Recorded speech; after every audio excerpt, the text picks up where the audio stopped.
माँ काली आदि शक्ति हैं। उनके सभी रूप अत्यंत उग्र और तेजस्वी हैं, परंतु जब माँ काली की साधना कोई नया साधक सीधे तौर पर करता है तो उसके भारी नुकसान भी होते हैं। नए साधकों को कभी भी उग्र शक्तियों की पूजा नहीं करनी चाहिए। नए साधक जब उग्र शक्तियों की पूजा शुरू करते हैं या मां काली की सीधे तौर पर पूजा शुरू कर देते हैं तो उन पर बहुत सी बुरी शक्तियां प्रहार करती हैं।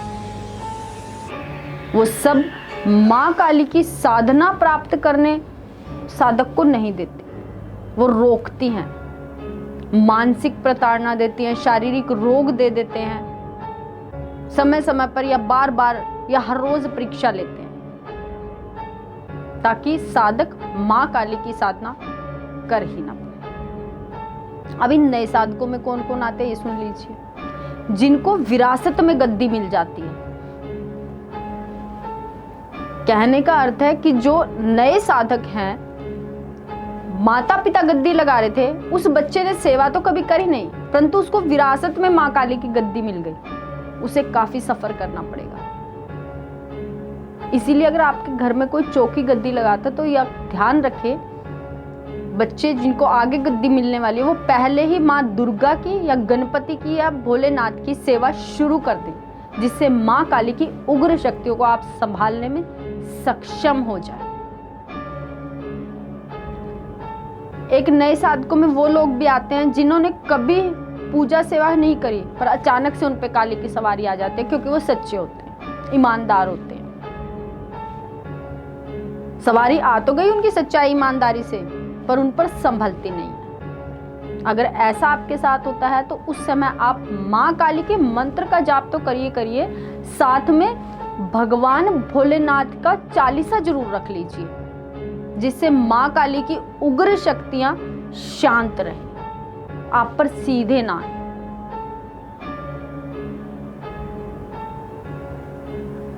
बाकी मैं अपने सब साधकों को कहना चाहती हूँ कि हमेशा माँ दुर्गा की सेवा करें, माँ दुर्गा के ही मंत्र जाप करें, अथर्व शीश करें गणपति का, रुद्र अभिषेक करवाएं महाकाल का।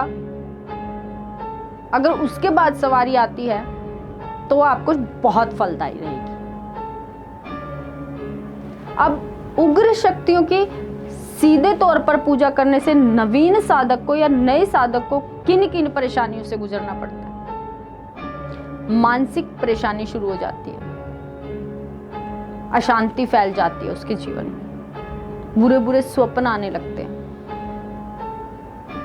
शक्ति का तो अनुभव होता नहीं, पर गंदी चीजों का अनुभव उसे चारों तरफ होने लगता है। उसे लगता है काम नहीं बन रहे, काम रुक गए हैं।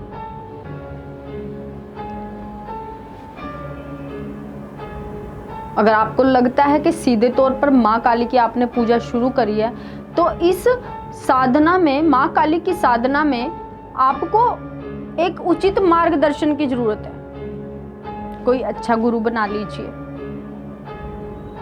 अगर आपका किसी गुरु में मन नहीं टिकता तो भोलेनाथ का चालीसा जरूर कीजिए, शिव चालीसा जरूर कीजिए, ताकि आपके आगे के रास्ते खुल जाए। उग्र शक्ति फलदायी किस तरह से होती है? आपके सारे कार्य बनेंगे, आपके शत्रु समाप्त हो जाएंगे, आपके शरीर में रोग दोष नहीं आएगा। अगर आप शक्ति के साथ सही मिलकर चल रहे हैं तो भय नहीं होगा, अकाल मृत्यु टल जाएगी आपके घर में से। परंतु मैं फिर कहूंगी, सीधे तौर पर किसी भी उग्र शक्ति की साधना ना शुरू करें, क्योंकि माँ काली के जितने भी स्वरूप हैं सौम्य तो हैं। आप उन्हें माँ माँ माँ माँ कहकर ब्रह्मांड गुजाएंगे तो भागी तो चली आएंगी, परंतु उनका रूप स्वरूप, उनकी आभा ही इतनी उग्र है कि आपको झेलने में ही बहुत परेशानियों का सामना करना पड़ेगा। और मैं अपने सारे साधकों को एक बात बता देना चाहती हूँ, मैं जितनी भी माँ के काली के स्वरूपों की वीडियो डालती हूँ आप सबको देखनी चाहिए, क्योंकि साधक होते हुए और गृहस्थ में रहते हुए वो सारी वीडियो आपके लिए फलदायी रहेंगी। आपको पता होना चाहिए कि कितने उनके स्वरूप हैं, आपको पता होना चाहिए कि वो कहाँ कहाँ हैं, आपको पता होना चाहिए वो हमारे चक्रों में विराजित है, ताकि जब कोई शास्त्रार्थ आपसे डिबेट करे उन चीज़ों पर तो आपके पास जवाब हो आपकी सवारी के मामले में, कि हाँ मुझ पर सवारी आती है, हाँ मैं अपनी माँ काली का साधक हूँ। आप उससे कह सकें, आप माँ की सारी चीज़ों का ज्ञान रखें और सदैव हाथ जोड़कर माँ से प्रार्थना करें कि माँ मेरे रास्ते बंद हो गए हैं, आप मुझे ज्ञान दीजिए, शक्ति दीजिए, भक्ति दीजिए, मेरे रास्तों को खोलिए। तो देखिए भगवती कैसे आपके कार्य नहीं करती। सवारी वाला इंसान तो वो कार्य कर सकता है जो कोई कर भी नहीं सकता। मिलते हैं आप सबको नेक्स्ट वीडियो में। जय माता।